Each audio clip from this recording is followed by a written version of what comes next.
Welcome to Suzanne's Real Life Real Estate. I'm Suzanne Prezio. And as you know, each week I have an area professional on with me to talk about the services they provide or their business. And today I am very pleased to have back with me Michael Corcoran from Albany Massage Professionals. Michael was on with me and we didn't even touch on all the wonderful things he does. So he was gracious enough to give me more time and come on again. So Michael, thank you for being here. Thanks for having me back, Suzanne. It's always fun talking to you. Well, thank you. Thank you. I really do appreciate this. And it's albanymassageprofessionals.com if you want to book an appointment with Michael. And they are located at 1500 Central Ave, which is on the corner of Tanglewood and Central in Colonie. So Michael, when you were here last time, we had a teaser because there's that elephant in the room where there's the hush whispers. What should somebody tip their massage therapist? I firmly believe in tipping for the service that you receive. If someone in any industry goes above and beyond, I think, we should recognize them for that. Typically, I think it goes around the same. If you were to look at it, like what's a typical one, it's usually around 20%. That same as like in a restaurant setting, you know what I mean? But there again, in a restaurant setting, if you get a rude waitress who doesn't, bring you your stuff and doesn't answer your questions and doesn't engage you, for myself, I'm not going to, want to give them a really nice tip. But if I get a waitress who's very engaging with me, who, is, continuously checking in, has, pleasant, not excessive conversation, and who, is very, readily responds to my requests, I'm going to recognize that. So same thing with the therapist. If someone comes in and the ways that I go above and beyond for my clients, I make sure the lighting is right. I make sure they appreciate the music that I'm playing. I make sure that they know that I have props and bolsters and pillows that I can, make sure their comfort is optimal. I make sure they know that I'll respond to any changes in pressure or other requests that they have. I make sure that their temperature is comfortable. And I feel like by doing all of those things, and I, make sure that the other staff here knows how to do those things too. I feel like those are the things that we do to go above and beyond. That we're interviewing clients and making sure that they know that we're going to be providing them with the utmost care. Oh, definitely. It's just sometimes people just don't know. They Right. don't know what, is it a flat fee? Is it a percentage? So you're saying pretty much 20% is Typical. Yeah. Okay. Then that's helpful because again, some people don't know and they're embarrassed to ask.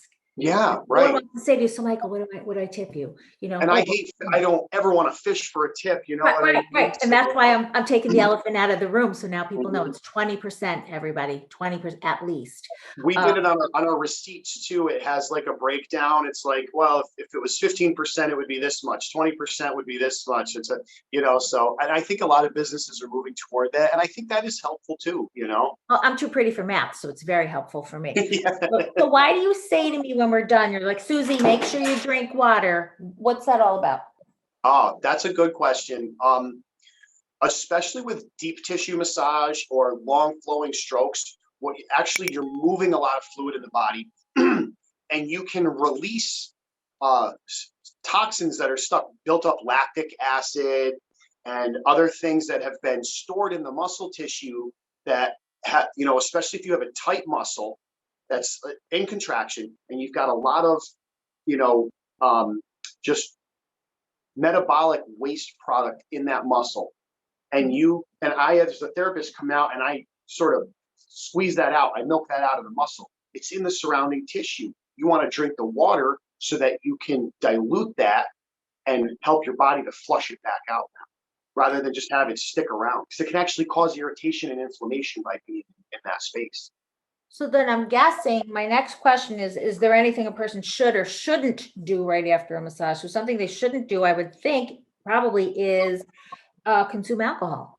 Yeah, definitely. Anything that's going to, further put toxins into the body or make the liver or kidneys have to work any harder than they have to, because now they're already working to clear this, excess stuff out that I've, cleared out of the body. Some things that you should do after massage are some gentle stretching. Gentle stretching, because if you think about it, if you've got what they call a knot in a muscle, right? What it is, it's a bunching up of the connective tissue that holds the body together. That's what a knot is. So, when I come in and I unravel that knot, I like to do some stretching with my clients on the table, but I always recommend some after. So you undo that knot, now you stretch it, and then now all those fibers of that connective tissue can line back up the way that they're supposed to. That's why stretching complements massage so effectively. Okay. All right. So now, Michael, and I'm really painting you in a corner here because I'm giving you about 15 minutes to tell me the different types of massage. Mm-hmm. And who would benefit. What I guess I'm saying is the athlete would benefit from this type. The older person who isn't really very active, I'm sure there's different types that are more. So you have the floor. Tell me about the different types. Great. What I'll do is I'll sort of go through the way that I learned them in school. Perfect. I think we talked a little bit about it last time we were on what they call Swedish massage. Yes.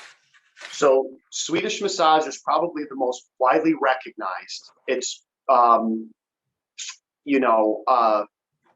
can't drum up the whole history of it in my head right now, but you only have 15 minutes. You can't. What they've done is they've identified a very specific set of strokes that can be applied either with light pressure or deep pressure. And they've tried to make it very universal. So when you see what they call effleurage, which is those long flowing strokes down the body, okay. Right? Okay. Then when you see that like ringing, squeezing, sorry, got a call coming in again. That's good. You're a busy boy. Squeezing motion, that's called petrissage. And each of the, I won't get into the very, very specifics, but each of them is designed to have a specific effect on the body. And, by applying all of them, they sort of, it covers the gamut of what can be effective for releasing whatever is going on in the body or helping the body to relax. Because I can do that effleurage, I can do that very gently, and it's very soothing and relaxing. Or I can get in and I can apply a bit more pressure and do it deep. So that's gonna, have a different effect. Like you said, if someone wants to just relax, I'm gonna do the light. If someone has a lot of knots in the muscle tissue, I'm gonna do it deep. Okay. Mm-hmm. Same thing with the ringing, the petrissage. I can do it just very gently, and it's very soothing to the muscle. It sort of mimics a muscle contraction too, so it has an effect on the nervous system, right? Then they have what they call friction, and that's where you go in with that much more precise work. And then they have the one that they call tapotment, where you sort of karate chops and soft fists,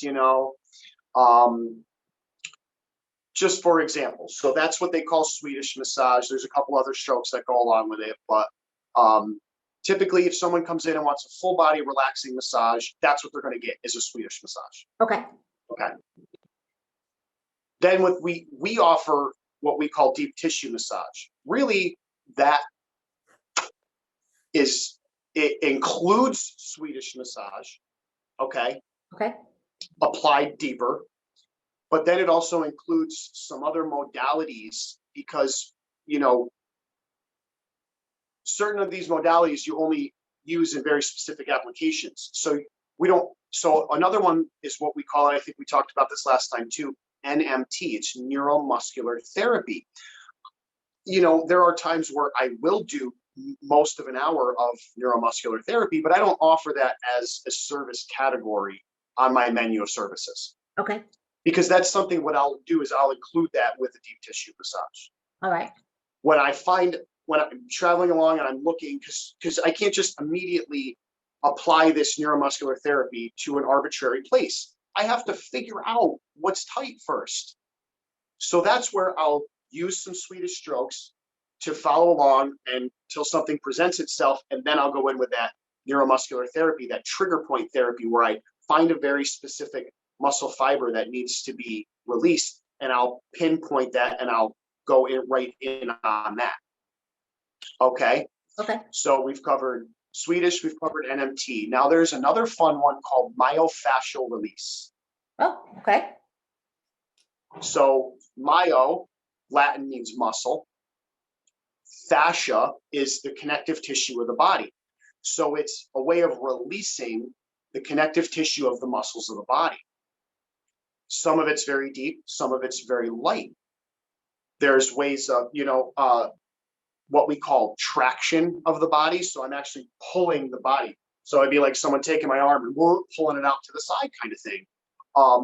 That can be very effective in helping to release the knotted up muscle tissue. Is that better for an athlete? Like who would your target audience be for that? Anybody? Anybody.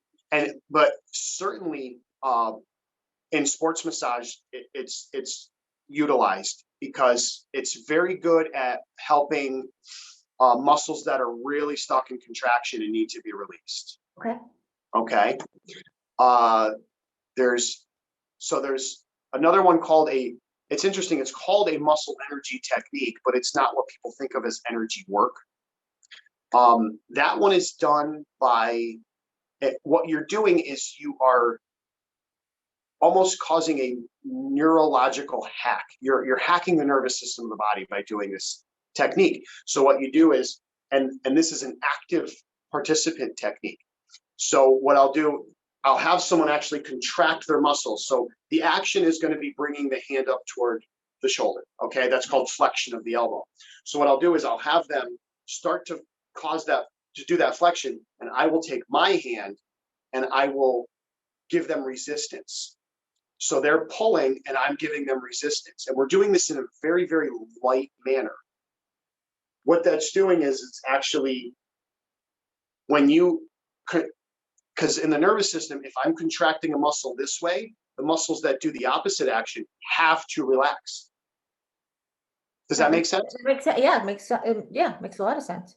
So as I'm doing this action with this muscle, these muscles in the back of the arm that do the opposite action are relaxing, and it's just boom, boom, boom, boom, boom.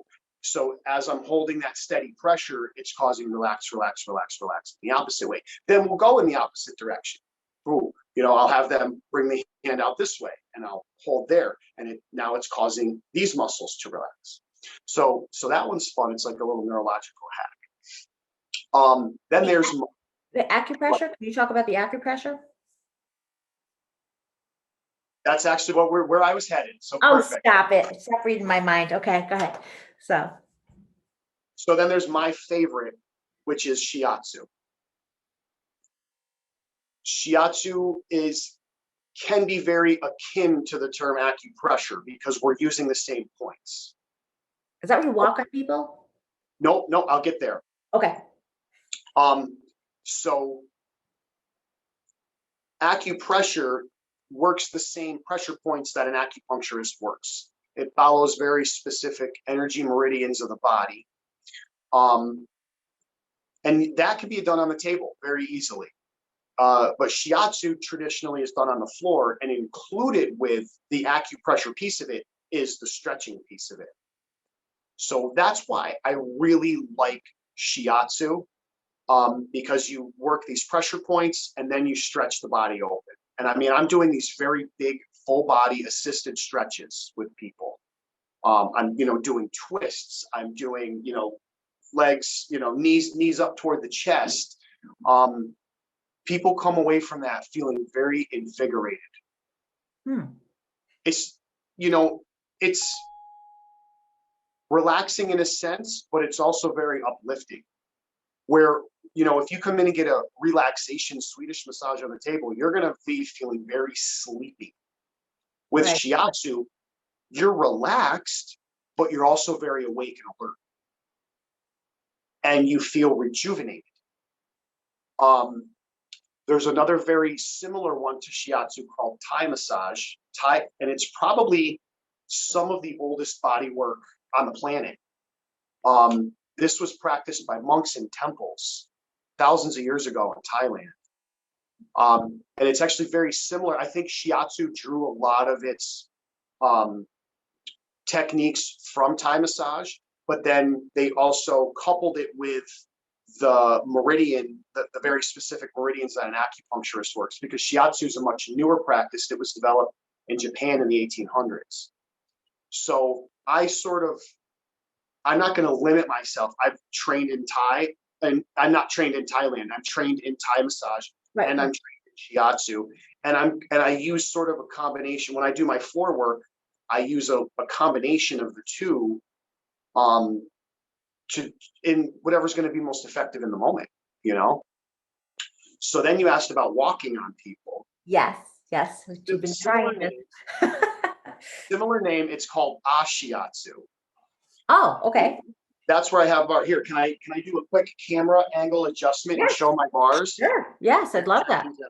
This is your treatment room, by the way. This is my treatment room right here. So these are my bars that are overhead here. And I actually hold right onto these while people lay down on the floor, and I walk on them. I put my big self right up on people. So that's a lot of fun. And what's neat is the Thai massage and the Shiatsu. I didn't learn those in school. That's stuff I had to take, because as a massage therapist, we have to take a lot to continuing ed. We have to have question. Oh, sorry. I That's okay. All right. Every 3 years, we have to renew our license, and we have to show that we have 36 hours of continuing ed in that time. So I really like learning these other modalities. It's really blossomed my practice, I feel, because I can offer these different things. And sometimes I'll touch on a little bit. If someone's on the floor getting a Thai and Shiatsu, sometimes I will stand up and grab my bars, do a little bit of walking, but typically the Shiatsu, the walking, that's done with draping, and I'm using oil on my feet and doing very deep gliding strokes. So I know we talked about last time, you said that I didn't recommend you got Shiatsu because I felt you were guarded. The stretching component is so important for Shiatsu. So if I want to move somebody, but they're very resistant, they're not going to get the effect and the benefit from it. So until I can work enough to get someone to relax and let go, there's no point in trying to stretch, because we're just going to be fighting each other. It's one of the perks of being a control freak, Yeah. So then some other types we have. More of the energy style work. They have, polarity and healing touch, and that's just placing hands. And I think it's very similar to Reiki. I'm trained in Reiki, but I don't practice it enough to call myself a Reiki practitioner. So let's go into that. The other things that, like, you and I were talking about how there are things you're doing that are complementary to massage therapy.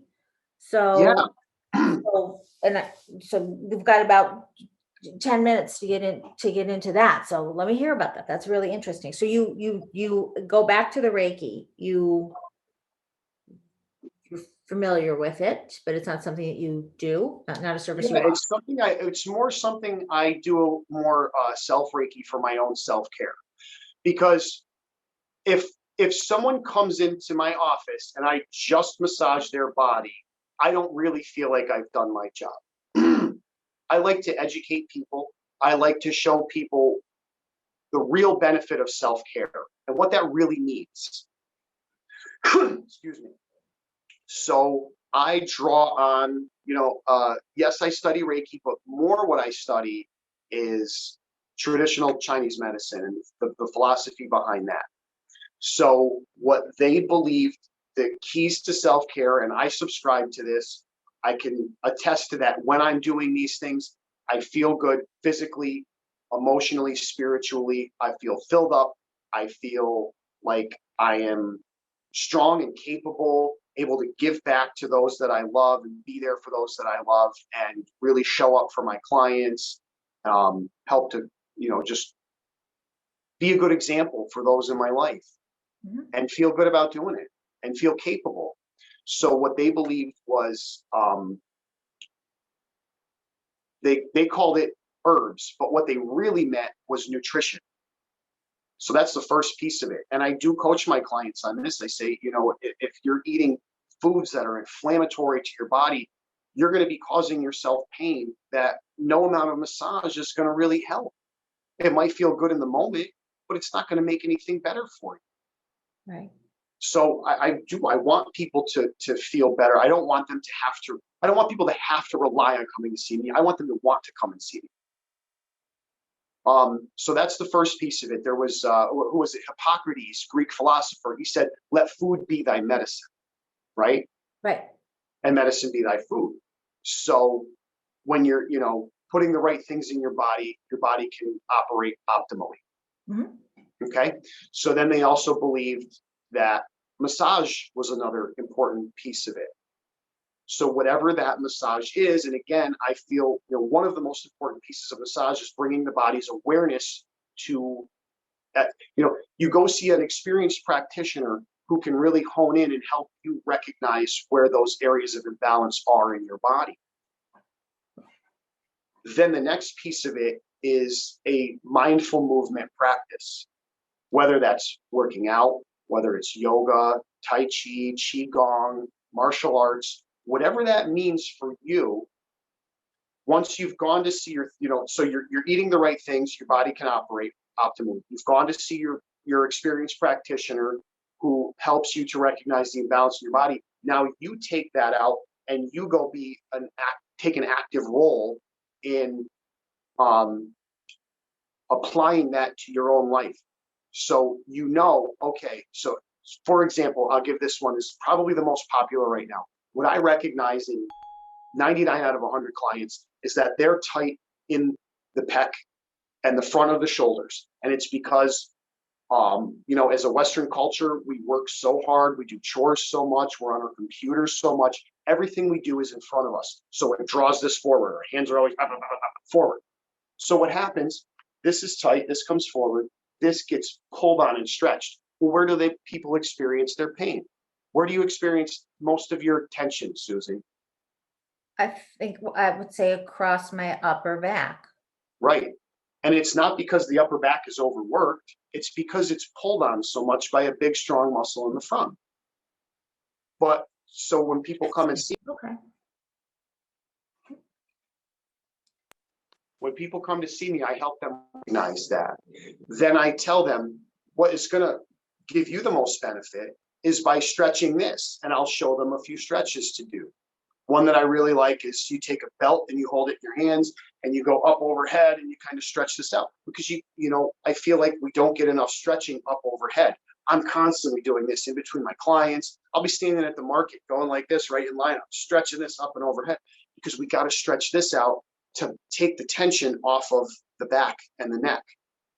So that's one example of where going to see an experienced practitioner can help you then recognize where your imbalance is, and then what you can do about it as a mindful movement practice outside of the realm of massage. And then the last one, Go ahead. The last one that they recognized a lot was acupuncture. I'm still working on going to get some acupuncture. We'll see how that goes. But the other three I applied when, I'm not going to say I'm perfect, but when I'm applying those things, boy, I feel great. And when I'm not, I feel moody. I feel bitchy. I feel like, less likely to want to come in and show up for my clients, less likely to want to do the things that I know I need to do. And even other things outside of that, the complementary therapies, there's, chiropractic, there is acupuncture, there is, so many different styles of massage. And then there's even other things that I like to coach people on, like just going outside. I love to garden. I love to be outside in nature. I love putting my hands in the dirt. That's therapeutic for me. That fits that mindful movement practice, and those other modalities that I'm recommending fit in the realm of experienced practitioner. So there's so many. There's a quote in traditional Chinese medicine that I love. It's, there are many paths up the mountain, meaning there's no one right answer for everything for everybody, and it takes some time to explore what works for you, and you might have to try the gamut of different modalities that are out there. Right, or a cocktail of several. Cocktail of several. You made me think of something. Yes, please. Real quick, because I'm gonna have to wrap up. But I read where women tend to carry their tension across their upper backs, their shoulders. Mhm. Do you find that is true with most men, or do you find that men carry their stress lower back, mid back, or their upper back too? Or you never noticed? Oh yeah. I think it's more circumstantial. I think it is more of the profession that we lead Mhm. than a gender specific thing. Okay, good answer. Good Yeah. answer. The acupuncture, I find that to be fascinating. So, Mhm. in your free time, uh, delve into that a little more. I will.